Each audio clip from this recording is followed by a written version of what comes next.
Rainbow colours. एक बार की बात है, गांव के कुछ मनचले लड़के एक लड़की को रोज परेशान करते थे।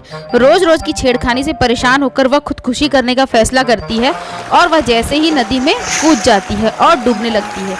यह सब हीरा देखता है और कहता है, अरे एक लड़की तो डूब रही है हमें, चलो मैं उसको बचाता हूँ। और वह उसके पीछे कूद जाता है और उसको बचाने के लिए तैरने लग जाता है और जैसे तैसे उसको बचा लेता है। यह सब घटना पेड़ पर बैठी चुड़ैल देखते रहती है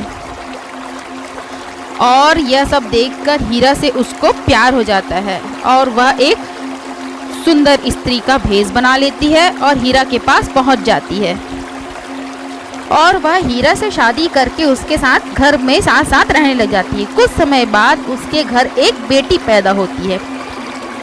हीरा उसको गोदी में उठाकर बोलता है, देखो रेशमा, भगवान ने हमें कितनी सुंदर बेटी दी है और यह बिल्कुल तुम्हारी तरह ही दिखती है, देखो है ना कितनी प्यारी। पर रेशमा मन ही मन डरते रहती है और सोचते रहती है, मैंने तो जिसे जैसे तैसे अपने ऊपर काबू पा लिया, पर यह बेटी मेरी अभी छोटी है। गाँव वालों को यदि इसके बारे में पता चल गया कि यह चुड़ैल है तो वह उसे जिंदा नहीं छोड़ेंगे। और कुछ समय बाद धीरे धीरे उसकी बेटी बड़ी होने लगती है और वह अन्य अपने सामान्य उम्र से बच्चों से वह अधिक बड़ी और जल्दी जल्दी बढ़ने के कारण लोग उसके बारे में बातें बनाना शुरू कर देते हैं। एक दिन एक बच्चे को वह थोड़ा सा पकड़ती है तो उस बच्चे को वह हवा में एकदम से उड़ा देती है और उसके गर्दन को जोर से मरोड़ने लगती है। वह बच्चा चिल्लाता है, मम्मी बचाओ मुझे, बचाओ मम्मी, यह मुझे मार डालेगी, मम्मी मुझे बचाओ। तो रेशमा दौड़ते दौड़ते उसके पास आती है और उसको उतारने के लिए बोलती है और अपनी बेटी को बोलती है, बेटा मैंने तुम्हें बच्चों से इस तरह बर्ताव करने से मना किया था ना, क्यों किया आपने ऐसा? तो उसकी बेटी बोलती है, माँ ये देखो ये चीटिंग कर रहा था, मुझे चीटिंग करने वाले बिल्कुल भी नहीं पसंद। मैंने हल्का सा उसको सिर्फ धक्का दिया तो वह जोर से हवा में उड़ गया, इसमें मेरी क्या गलती है माँ? रेशमा बोलती है, बेटा तुम उन सब से थोड़ी सी अलग हो। तो मैं कैसे अलग हूँ मुझे बताओ? रेशमा के पास उसकी बातों का कोई आंसर नहीं रहता और वह चुपचाप उसको अपने घर लेकर चली जाती है। और एक दिन रेशमा अपनी बेटी जैस्मिन के बाल बनाने लगती है और जैस्मिन बोलती है, माँ मेरी 2 चोटी करो प्लीज़, माँ मेरी 2 चोटी कर दो ना। तो रेशमा बोलती है कि अभी तुम्हारे बाल 2 चोटी करने के लायक नहीं हुए हैं, चुपचाप 1 चोटी करवाओ।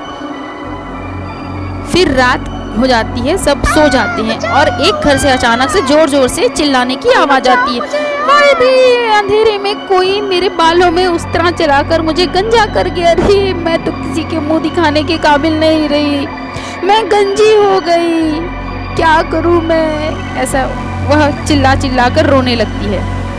फिर हीरा जाग जाता है और बोलता है, रेशमा ये कैसी आवाज थी, कौन चिल्ला के रो रहा है? आप सो जाइए मैं देखती हूँ। फिर रेशमा उस औरत के पास जाती है और उसको गंजा देखकर हैरान रह जाती है और पूछती है, बहन तुम्हारी ये हालत किसने की? तो वो औरत रो के बोलती है, क्या बताऊँ बहन, कोई अंधेरा का फायदा उठाकर मुझे गंजा कर दिया, मैं क्या करूँ, किसी को मुंह दिखाने के काबिल नहीं हूँ मैं। और इधर रेशमा अपने घर आती है और जैस्मिन को सोए हुआ पाती है। फिर सुबह होने पर जैस्मिन फिर से अपनी माँ के पास बाल बनवाने के लिए आती है, माँ आज तो मेरी 2 चोटी कर दो। तो उसकी माँ बोलती है, अभी तो तुम्हारे बाल बहुत छोटे हैं। फिर भी नहीं माँ मेरे बाल बड़े हो चुके हैं, 2 चोटी करो। तो वह जैसे ही 1 चोटी करती है तो उसके बाल और बच जाते हैं और वह हैरान रह जाती कि एक ही दिन में इतने लंबे बाल कैसे हो गए इसके। और वह मन ही मन उसकी सोच कर उसकी 2 चोटी कर देती है और बोलती है कि तुम्हारे बाल इतने जल्दी जल्दी लंबे कैसे हो रहे हैं बेटा? और वह चुप रहती है और 2 चोटी बनाकर जैस्मिन खेलने के लिए निकल जाती है। फिर रात होता है, फिर किसी के चीखने की आवाज आती है, हाय रे फिर से कोई अंधेरे का फायदा उठाकर आज मुझे गंजा कर गया रे, मैं गंजी हो गई, क्या करूं मैं? ओ जी तुम सोए हो, यहाँ मेरा अंधेरे का फायदा उठाकर कोई मेरा बाल ही ले गया, मुझे गंजा कर गया और तुम घोड़े बेचकर सो रहे हो, मैं क्या करूं? ऐसा बोल बोल के वह रोने लगती है। औरत को रोता देखकर हीरा और रेशमा उसके घर पहुंचते हैं। जग्गू भाई, तुम्हारे वाइफ को क्या हुआ? ये गंजी कैसे हो गई? क्या बताऊं भाई, मैं तो सो रहा था और रात के अंधेरे में कोई आया और इसके बालों पर उस तरह फेर कर इसको गंजा कर गया और इसके बाल भी ले गया।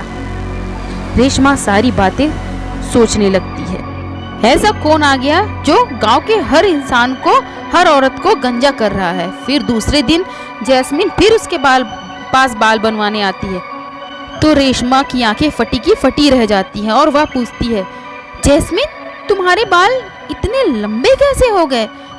जैस्मिन बोलती है, माँ, आप तो जानती ही हैं मुझे लंबे बालों का कितना शौक है। और आज से मैं अपने बाल खुले ही रखूंगी। और उसकी हंसी में एक अलग ही पन था। और ये सब चीजें जो गंजी हुई औरतें देखने लगती हैं कि रेशमा की बेटी के बाल कितने लंबे हो गए हैं। मुझे तो लगता है रेशमा की बेटी चुड़ैल है, हम लोग को गंजा करके हमारे बाल वो अपने में लगाए घूम रही है। यह सब सुनकर रेशमा तुरंत ही अपनी बच्ची को अंदर ले आती है। हीरा पूछता है, रेशमा, ये जैस्मिन के बाल इतने दिन ब दिन लंबे कैसे होते जा रहे हैं? चल क्या रहा है, मुझे कुछ बताओगी? मैं आपसे कुछ बताना चाहती हूँ जी। जैसे ही वह कुछ बताने का प्रयास करती है, गांव के सारे लोग आकर उसके घर का दरवाजा खटखटाने लग जाते हैं और जोर जोर से चिल्लाने लग जाते हैं, चुड़ैल, हमारे गांव की औरतों को तू गंजा कर रही है। हमारे बाल तू गंजा करके हमें अपने बाल में लगाए घूम रही है, चुड़ैल कहीं की। चल बाहर निकल, मैं बताती हूँ तुझे आज। मारो, जैस्मिन के घर वालों को मारो। जैस्मिन एक चुड़ैल है, उसका पूरा घर एक चुड़ैल खाना है। इसको जिंदा नहीं छोड़ेंगे, उसके परिवार को मार डालेंगे। यह सब सुनकर हीरा तुरंत ही बाहर आता है और उन लोग से लड़ाई के लिए जुट जाता है। मेरी बच्ची को तुम ये सब बोलोगे? रुको, तुम्हारी तो खैर नहीं, आता हूँ मैं बाहर। जैसे ही वह बाहर जाने के लिए करता है, रेशमा उसको रुकती ही है, पर वह रुकने का नाम नहीं लेता और बाहर चले जाता है। रुको, मेरी बेटी के ऊपर इतना बड़ा इल्जाम, मैं उनको बता कर आता हूँ। और जैसे ही वह बाहर पहुँचता है, लोग उस पर डंडे से हमला करने लग जाते हैं और वह बेचारा, बचाओ मुझे बचाओ, ऐसा कहकर वह चिल्लाने लग जाता है। और इधर रेशमा सोचती है, आज तो मुझे अपने रूप में आना ही होगा। वह बहुत प्रयास करती है कि मैं चुड़ैल बन जाऊं, पर वह चुड़ैल बन ही नहीं पाती। एक बार प्रयास करती है, 2 बार प्रयास करती है, फिर उसको अचानक से ख्याल आता है कि जैस्मिन के जन्म के टाइम हो सकता है मेरी सारी शक्तियाँ छिड़ हो गई है और सारी शक्तियाँ जैस्मिन में चले गई हैं। वह तुरंत ही जैस्मिन के पास जाती है। बेटा सुनो बेटा, आज आपके पापा को आपकी ज़रूरत है बेटा, आप अपनी शक्ति का उपयोग करो बेटा, पापा नहीं तो मारे जाएंगे, पापा को हमको बचाना है बेटा। अपने असली रूप को पहचानो जैस्मिन, तुम्हारे अंदर बहुत सारी शक्तियां हैं और वह शक्तियों का उपयोग करो, शक्तियों का उपयोग करो जैस्मिन। और जैस्मिन धीरे धीरे जब सोचती है, अपने बाबा की हालत देखती है, तो वह धीरे धीरे उसका आकार एकदम से बढ़ने लग जाता है और जैसे जैसे उसका आकार बढ़ता है और गांव वाले उसको देखकर डर जाते हैं और बोलते हैं, भागो रे भागो, बाप रे बाप, यहाँ भी तो चुड़ैल है, ये पूरी चुड़ैल है, भागो रे वरना हमको यह कच्चा खा जाएगी। ऐसा बोलकर सारे गांव वाले भाग जाते हैं। यह जैस्मिन तो सच में चुड़ैल निकली, अब मर जाएंगे हम लोग। छोड़ मेरे पापा को, यदि मेरे पापा को तुम लोगों ने हाथ भी लगाने की कोशिश की तो मैं तुम सबको कच्चा जमा जाऊंगी, तुम्हारा सर धड़ से अलग कर दूंगी।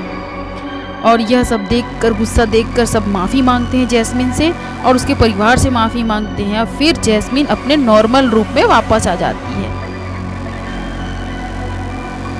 इधर रेशमा सबको यकीन दिलवाती है कि जैस्मिन से किसी को कोई खतरा नहीं होगा। जैस्मिन सिर्फ अपनी शक्तियों का प्रयोग गांव की भलाई के लिए और अच्छाई के लिए ही करेगी और वह अपनी शक्ति से सबके बाल वापस लौटा देती है और फिर पूरा परिवार और पूरा गांव हंसी खुशी साथ साथ रहने लग जाता है। कहानी अच्छी लगे तो लाइक शेयर एंड सब्सक्राइब करिए। आज का वीडियो देखने के लिए आप सभी दोस्तों का धन्यवाद। Like share and subscribe for more videos. Thanks for watching, bye.